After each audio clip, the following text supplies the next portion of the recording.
ওই যে কথায় আছে না, ঘরামির ঘর ফুটো, আমার হয়েছে সেই দশা। আমি নিজে নেল আর্টিস্ট, বাট আমার নেলের অবস্থা দেখো। একটু যে নেলটা শেপ করব, পলিশ করব বা একটু এক্সটেনশন করে রাখবো, তা আমার একদমই ইচ্ছে করে না।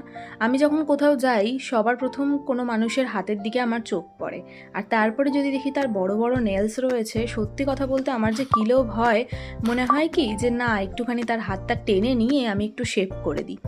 যাই হোক, তারপরে একটু যত্ন নেওয়া হলো, আর দেন ভাবলাম একটু ম্যাগি করি খাই, যত্ন নিতে নিতে খিদে পেয়ে গেছে। আর আমার বর দেখো ভ্যালেন্টাইন্স ডেতে আমায় গিফট করেছে এই জলের বোতলটা, কারণ বউ একদমই জল খায় না, যদি এত সুন্দর একটা বোতল পেয়ে একটু জল খায় আর কি। আর তারপরে একটু বিগ বাস্কেট থেকে অর্ডার করেছিলাম হাইড অ্যান্ড সিক বিস্কিটটা, এটা আমার ভীষণ প্রিয় একটা বিস্কিট। আর তার সাথে জানো তো অর্ডার করেছিলাম এই ইন্দুলেখাটা, এটা শ্যাম্পুটা, এটা তো রিংরাজ আছে, সবাই বলছে নাকি খুব ভালো। আমার তো হেয়ার ফল হয়ে হয়ে আমি একদম ন্যাড়াই হয়ে গেছি, খুব শিগগিরই ন্যাড়া হব।